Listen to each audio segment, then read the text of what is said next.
Yo, yo, yo, this is Willfox, and I wanted to talk about the Korg RK100S.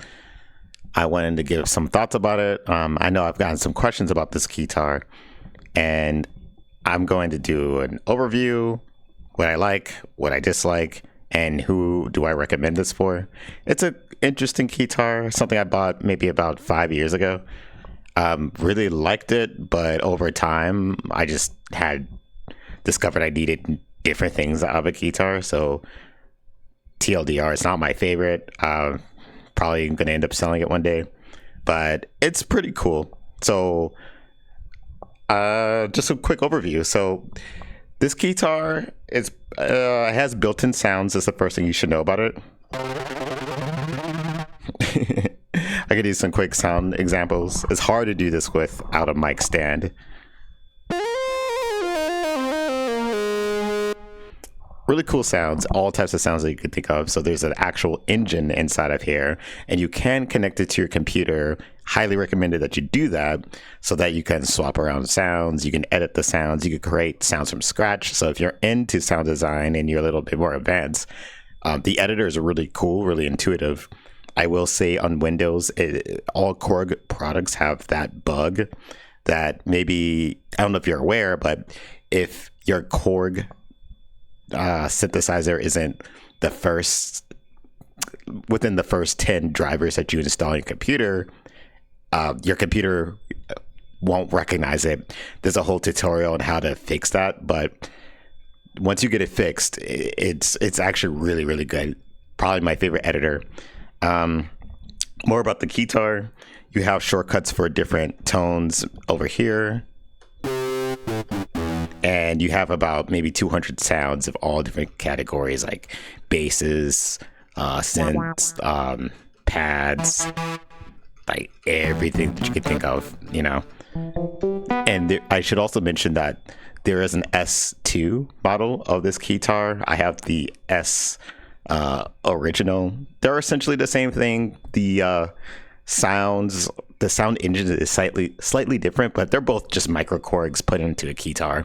And not to jump ahead, but it is kind of one of my gripes about it that Korg didn't address some of the limitations of this thing. I'll step a little bit closer and show you the neck. It's a little tricky to do this in this way, but on the left side, you have a neck, which is like the really cool thing about a Keytar. So there's a pitch strip here. There's octave up and down buttons here. And there's these two buttons right here for special effects. I'll show that real quick. So, for example, I could hold maybe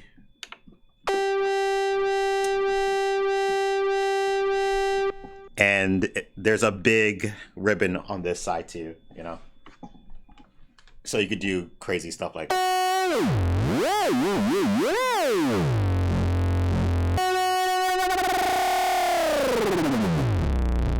which is really, really freaking cool, admittedly. Octave up and down. And pitch. This is mapped to modulation, and I'll talk about more about the neck because that's going to get into the stuff that I dislike about it. But just to get overall, it's a pretty cool Keytar. The connectivity is you can send MIDI out of it over DIN MIDI. So if you have other hardware stuff, you can control it with this Keytar. Though I would probably say I would rather get Lisa's Vortex for that purpose. But just know that you're getting a synth engine plus a Keytar with this. So if you wanted, that's just like a bonus, but I wouldn't buy it for that. I would rather just get a dedicated MIDI controller. It doesn't have MIDI in over DIN, which I dislike about it, to be honest. I would like to manipulate the sound, but I'll get to that in a moment. It does have USB and a power supply. I'm running off of 6 AA batteries. Battery life is pretty good. And the overall weight of this thing is around 8 pounds or something like that. Not the worst, but for its size, if you're wearing this for a couple of hours, oh man, you do notice it. Just wish it was a little bit lighter. But yeah, that's the overall thing of this Keytar. So what do I like about this Keytar? Well, I like that it has built-in sounds, and the sound engine is really good. You're not going to get sounds such as like, it does have like pianos in here and some acoustic based sounds, but you're not buying it for that. They're kind of, I don't even know where they are in here. You're basically buying it for like the synth engine, which is really cool. I mean, all types of effects that you want, like delay, no reverb, weirdly enough. Yeah, I got like some chiptune stuff. All these patches are custom made, by the way, that I just did on my computer.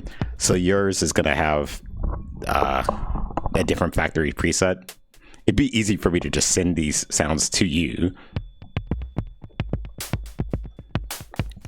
Other things I like about it, I should mention that these are mini keys. These aren't full-size keys. And on a Keytar, I actually prefer mini keys. I think it makes the travel time a lot less effort, you know? Some people really hate them. I like them. I think it keeps the thing nice and small, especially, well, when I'm on stage, I have two keyboards. I have a Keytar for my solos, and I have a normal a normal keyboard in front of me for when I'm comping, doing more two-handed stuff.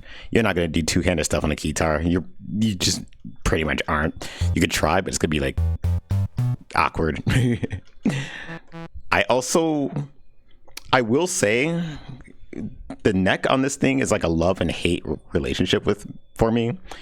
I love that the pitch, the touch strip on this pitch thing is like the best I've felt on a Keytar. I prefer to use a mod wheel. I prefer to use a pitch wheel for pitching up and down. When I had the Roland Axe Edge, it was one of my biggest complaints about it. The pitch strip on it felt I would lose contact with it a lot. It just didn't feel the best for me. Not everyone has that issue. It's just a personal gripe that I could never get over.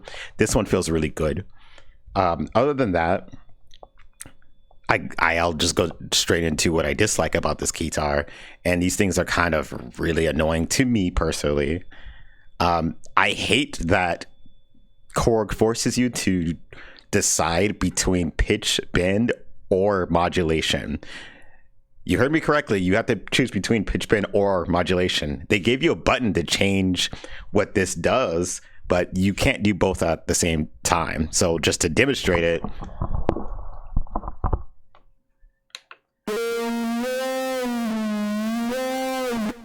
pitch bend, and then if I want a modulation, I have to press a button, and now it'll do modulation. Oh, sorry, wrong button. That's on me. But I can't do both.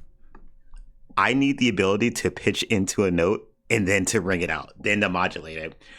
I don't know how to do that with this Keytar, and it's really annoying. It's a bread and butter thing that I need with a synth. It's kind of like my overall disappointment with this Keytar.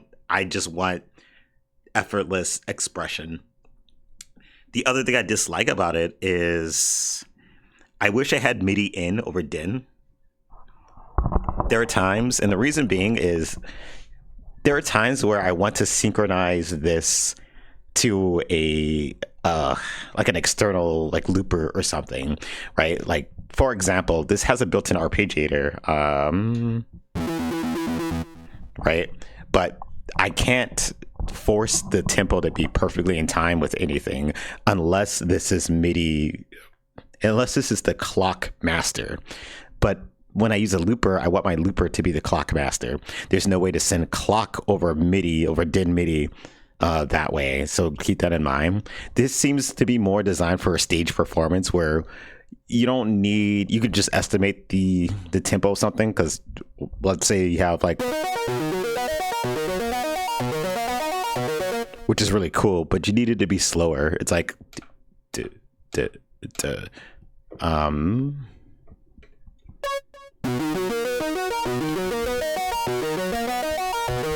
so you can tap the tempo and get that, but as a sequencer, you might want to just get a micro Korg instead if you're trying to do something with a looper pedal and things like that. But I don't know. if Korg just gave you MIDI in with this, it would also solve other issues I'd have with this. I can't manipulate the sound with this. There are times where I want to change the envelope of the tone, which you obviously can do in the computer editor, but there are times where I'm jamming and I'm not connected to a computer. I don't want to be connected to a computer, and I just want more release. You can't do that with this. It's really annoying. If I had the ability to have like a fader Fox or some type of external hardware knob controller with like 16 knobs or something like that, you would be able to map those knobs to whatever MIDI ECC you want, and then to just twist it and have this connected. I guess the reasoning being is this is a Keytar. You don't want a bunch of cords sticking in and out of this thing, but let me do that anyways. I think it's a little silly. I will mention that there is MIDI over USB, and there probably are devices that do allow you to use USB MIDI, like a MIDI host, so that you can still bypass going through a computer per se. But I found other Keytars that just do it better, so I kind of letting that go. That's about it. I wish that this also had aftertouch. Not like a deal breaker, but it would. If this keypad had aftertouch, I would have the ability to pitch bend, and then I could map vibrato to the aftertouch of the keyboard. That would have solved the issue without, the issue about being able to pitch bend into something and then to squeeze it. Just so many little things like that kind of add up. But for what it is, the sounds are great. It's really cool. And that gets into my section about who do I recommend this Keytar for. I'm with all those complaints in mind, I still think it's a good Keytar. I think the best Keytar is the Alesis Vortex, but it might not be the most noob-friendly one, given that you have to set up all of your MIDI messages and you also have to connect to an external sound source. It can balloon out of control really quickly, but once you get over the learning curve, you can do whatever you want. It solves every issue I've had with this Keytar for the most part. But if you just want something you could pick up and just start playing with, you do need an amplifier or some type of speaker. It doesn't have any speakers, which it shouldn't. That's fine. If you just want something you could pick up and play, this is pretty good. I suppose other recommendations would be Roland. They make a lot of Keytars. The Axe Edge is really epic. It's kind of huge and really expensive, but it has every type of sound. It's not just a synthesizer, but TLDR, editing that Keytar is really obnoxious. But that's also a good pick. And believe it or not, the Yamaha Reface series, those were my first Keytars. I had the Reface DX, but I would actually recommend the Yamaha Reface CS, since it's a very, very, very straightforward synthesizer. Just be warned that in order to wear it as a Keytar, you do need to buy a proprietary extension. You're gonna have to just look it up. It's about $50 just to put on two little buttons so that you could put a strap on it. So I don't know, those are pretty much my thoughts. If you got the S or the S2, they're pretty much the same.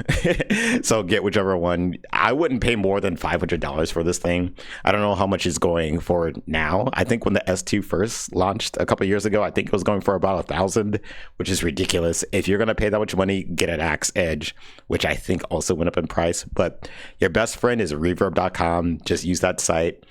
If you're unsure, make sure that you have the ability to return. Check out the return policy, check out the feedback, or just go into a local store, Guitar Center, whatever local music exchange store. Try it out there.